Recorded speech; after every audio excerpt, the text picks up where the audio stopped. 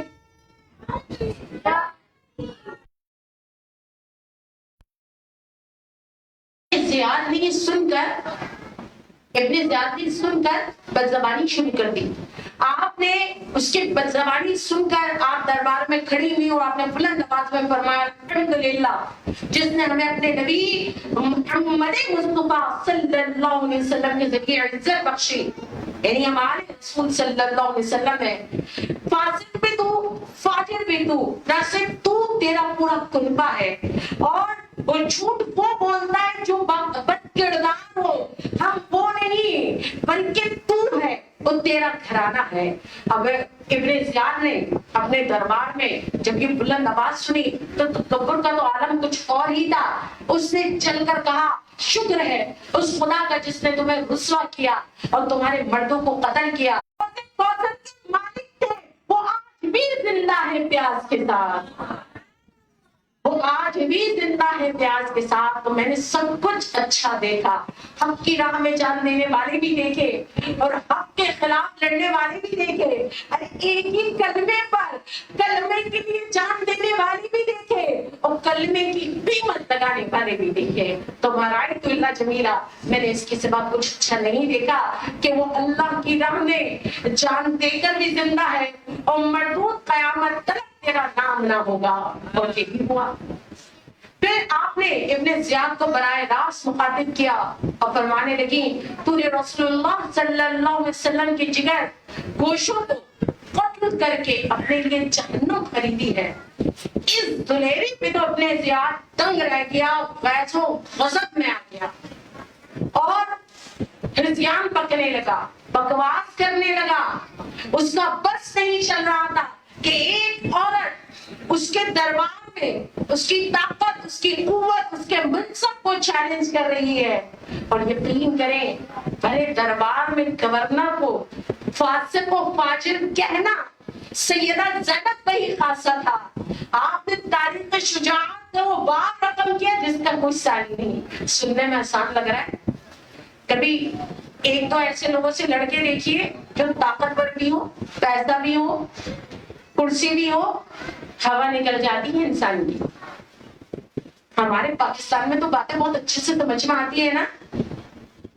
آپ دیکھا کریں اگر کوئی مالدار کوئی طاقتور غلطی کرے تو ہمارا نہ بی پی ہائی ہوتا، نہ ہمیں غصہ آتا، اور کوئی غریب چھوٹی سی بھی غلطی کر دے ہمارا بی پی ہائی ہو جاتا۔ ہم تو منافق لوگ ہیں۔ آج دیکھ لیں کسی میں حوصلہ ہے، آپ کی بات نہیں کر رہی، ہمارے میں قوت ہے، حوصلہ ہے کہ فی زمانہ اس وقت جو پاورفل ممالک کے ان کے گریبان پہ ہاتھ ڈال کے گئے کہ تمہارا کیا لینا غزہ کے مسلمانوں سے، ہمارے بچے بھوکے کیوں ہیں، ہمارے بچے پیاسے کیوں ہیں، ہمارے بچے کیوں دودھ سے بل بلا رہے ہیں، ہمارے لوگ کیوں شہید ہو رہے ہیں، کہ تم چلانے والے کیمیکل کیسے استعمال کر رہے ہو، تم نے ہمارے لاکھوں لوگوں کو کیسے شہید کر دیا۔ حوصلہ ہے؟ ارے اتنے ممالک مل کر بھی حوصلہ نہیں لا رہے، جو آپ کو پھر حوصلہ زینب سمجھ میں آ رہا ہے۔ ایک خاتون ہو کر اور بار بار میں آپ کو ایک بات سمجھا رہی ہوں کہ گورنر کو چیلنج کرنا اس کے دربار میں، اور خالی چیلنج نہیں کرنا، یہ کہنا وہ فاسق وہ فاجر، تو یہاں سمجھ میں آیا کہ میرا حسین شریکت الحسین کو کیوں ساتھ لایا تھا، اور شہادت کے وقت تسلی کیا تھی۔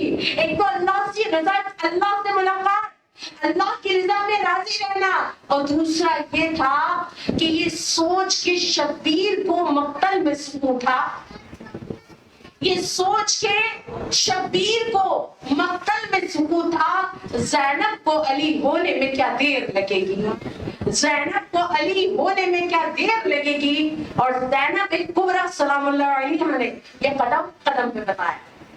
اب ہم ڈائریکٹلی آ جاتے ہیں دمشق کے دربار میں، اور وہ دمشق میں کون بیٹھا ہے؟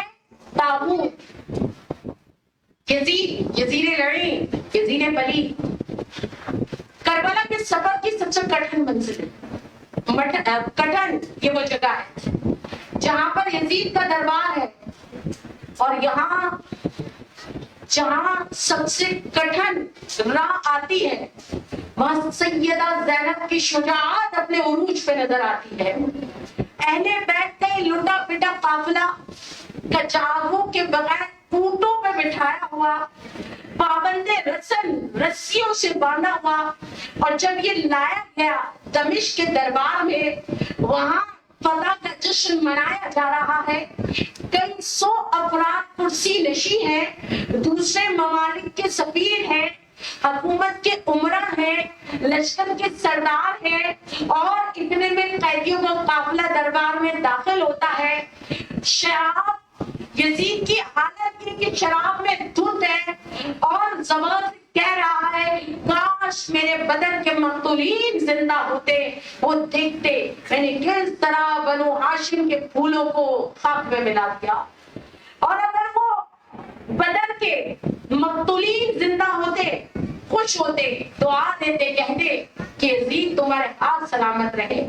اور پھر کہنے لگا بنی ہاشم نے سلطنت کے حصول کے لیے کھیل کھیلا، حقیقت میں نہ کوئی وحی آئی، نہ کوئی خبر آئی، نہ کوئی نبوت، نہ کوئی نبی، نہ کوئی کتاب اتری. اس سے قبل کہ یزیدی دربار میں ہر شخص موجود اس کی بےہودہ بات سن کر دہراتا اور رفتہ رفتہ یہی سوچ عوام میں جاتی، اس سے پہلے رسول کی نوازی مثل سیف ذوالفقار کھڑی ہو گئی. بار بار میں آپ کو بات سمجھا رہی ہوں پہلے محرم سے، آج میں نے سوچا میں آپ کو تعارف بھی تو کراؤں. یہ مقتولین بدر کون تھے جس کے لیے یزید بار بار اظہار کر رہا تھا؟ سنیے، غزوہ بدر رمضان میں 17 رمضان کو ہوا اور 2 ہجری میں، اور کربلا کا ہوئی 61 ہجری میں. تانے بانے بولیے گا کہاں 2 ہجری اسلام کا اوائل کا، کہاں 61 ہجری. اور یہ بار بار کہہ رہے میں نے بدر کا بدلہ لے لیا. بدر میں کتنے کفار مرے تھے؟ 70. 35 کس کی تلوار سے مرے تھے؟ علی کی تلوار سے. 35 صرف ایک سیف ذوالفقار سے فاصلے جہنم ہوئے تھے. اچھا، چونکہ غزوہ بدر میں بڑے بڑے ان کے قریش کے سردار تھے، کفار، قریش کفار، یعنی ان کو بڑا زام تھا. وہ سمجھ رہے تھے مسلمان معاذ اللہ ہیں کیا، چلی تو ہے، لہذا بڑے بڑے سردار قریشوں کے آ گئے تھے میدان میں. ان میں ابو جہل مارا گیا. آپ سمجھتے ہیں ابو جہل جس امت کا فرعون ہے، مارا گیا. اچھا، اسے مرنے کا غم نہیں تھا. ابو جہل کو کیا غم تھا کہ 2 انصاری بچوں نے مارا تھا، معوذ اور معاذ. اس کی سانسیں اٹک رہی تھی، ابھی مرا نہیں تھا، بچے تو چھوٹے تھے نا، حملہ کیا انہوں نے. تو الفاظ ہیں ابو جہل کے تاریخ میں کہ اس نے کسی صحابی سے کہا کہ تلوار پھینک دے تاکہ میں مر جاؤں، کیونکہ مجھ سے ذلت برداشت نہیں ہو رہی، مجھے بچوں نے مارا ہے. یہ اس وقت کا کلچر تھا کہ جب کوئی لڑنے آتا تو مقابلے کے بندے سے لڑتا تھا. تو ابو جہل کو بڑی ذلت محسوس ہوئی کہ میں 2 بچوں کے ہاتھوں مارا گیا. ابو جہل بھی غزوہ بدر میں مرا. اس کے ساتھ ساتھ عتبہ بن ربیعہ، شیبہ بن ربیعہ، ولید بن عتبہ اور حنظلہ بن ابی سفیان، یہ 4 لوگ مرے. عتبہ کون تھا؟ عتبہ بن ربیعہ توجہ سے سنی، یزید کا نانا. شیبہ کون تھا؟ اس کے نانا کا بھائی. ولید کون تھا؟ یزید کا ماموں. چلن تو صحیح تھی. اور حنظلہ کون تھا؟ یزید کا سگا. صحیح. اب بات سمجھ پائے؟ وہ جو کہہ رہے ہیں میں نے بدر کا بدلہ لے لیا، لیکن بدر میں مرنے والے تو کافر تھے. بدر میں مرنے والے کافر تھے. عتبہ مرا، شیبہ مرا. شیبہ کو کس سے؟ سید الشہداء حضرت حمزہ کی تلوار نے مارا. ولید یہ یزید کا ماموں ہے، اسے تلوار علی نے واسطے جہنم کیا. عتبہ جو یزید کا نانا تھا، پہلے تو حضرت عبیدہ نے اس پہ حملہ کیا، لیکن عبیدہ اس پہ قابو نہ پا سکے. پھر سیدنا علی اور سید الشہداء امیر حمزہ آئے اور دونوں نے اسے جہنم حاصل کر دیا. تو بات یہ ہے کہ جتنے لوگ مقتولین مرے کافر تھے. کافر یہ الگ بات ہے کہ اس میں یزید کا نانا تھا، ایک ماموں تھا، ایک سگا ماموں تھا، کسی کا غم تھا، جو اس کو یزید کو دمشق کے دربار میں رلا رہا تھا. لیکن سوال یہ آتا ہے کہ کہاں 2 ہجری، کہاں 61 ہجری، کہاں یزید 35 برس کا ہے. اس 35 برس میں سے پتہ نہ چل سکا ایمان اور کفر میں کتنا فاصلہ ہے. صحابہ کرام علیہ السلام تو اپنی تلوار کے نیچے اپنے پوری رشتوں کو لاتے نہیں گھبراتے تھے. ان کا تو وہ ایمان تھا. اور وہ کہہ رہا ہے کہ وہ جو 2 ہجری ہے نا اس کا بدلہ میں نے 61 ہجری میں لے لیا. یہی تو بار بار آپ کو سمجھا رہی ہوں کہ ایک محمد کی دشمنی کیا کیا قیامت ڈھا گئی.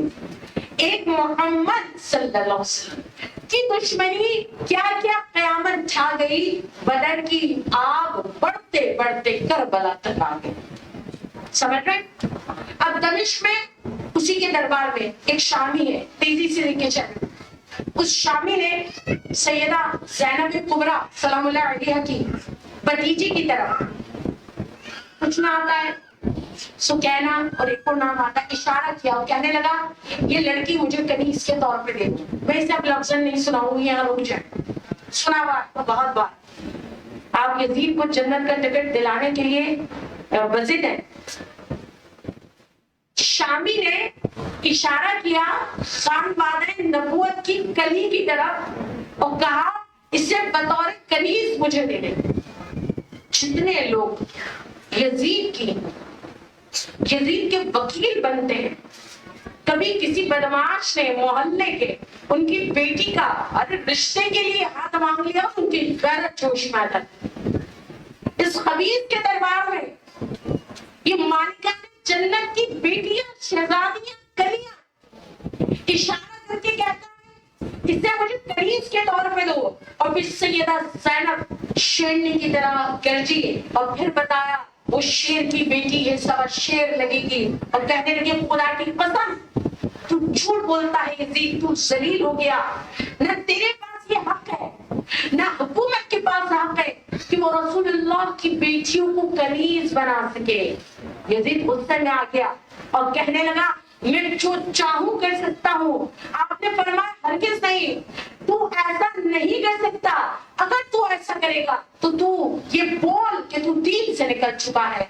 اور بہرحال آپ کی سیدہ کے جلال کو دیکھ کر وہ شامی خود ہی پیچھے ہٹ گیا. مجھے بتائیے کہ یزید کے بعد ایمان کی ابتدائی 2 لائنیں بھی ہوتی تو اتنے بڑے حادثے کے بعد بے غیرتی کا اس سے بڑا مرحلہ طے کر رہا ہوتا.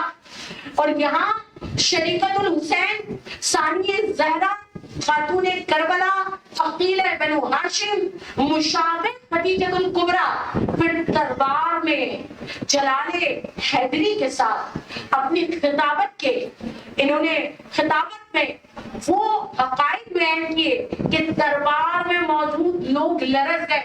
اور آپ نے اللہ کی حمد اور رسول اللہ صلی اللہ علیہ وسلم پہ درود و سلام بھیجا اور فرمانے لگی اے یزید تو نے زمین و آسمان کو ہمارے لیے تنگ کر دیا. ہم ایک قیدیوں کی طرح ایک جگہ سے دوسری جگہ پھیلائے گئے. آپ ان جملوں میں اہل بیت کے دکھ، تکلیف، مشقت، پریشانیوں کو محسوس کر سکتے ہیں. فرماتی ہم قیدیوں کی طرح ایک جگہ سے دوسری جگہ پھیلائے گئے تو کیا تو نے سمجھ لیا خدا نے ہمیں ذلیل اور تجھے بلند کیا؟ کیا تجھ کو یہ گمان ہے جو کچھ ہوا وہ اس لیے کہ تو اللہ کے نزدیک منزلت رکھتا ہے؟ تو بڑا خوش ہو کر کبھی اپنی دائیں طرف دیکھتا ہے، کبھی بائیں طرف دیکھتا ہے. تو سمجھتا ہے دنیا تیری موافق ہو گئی، تیری مرادیں پوری ہو گئی.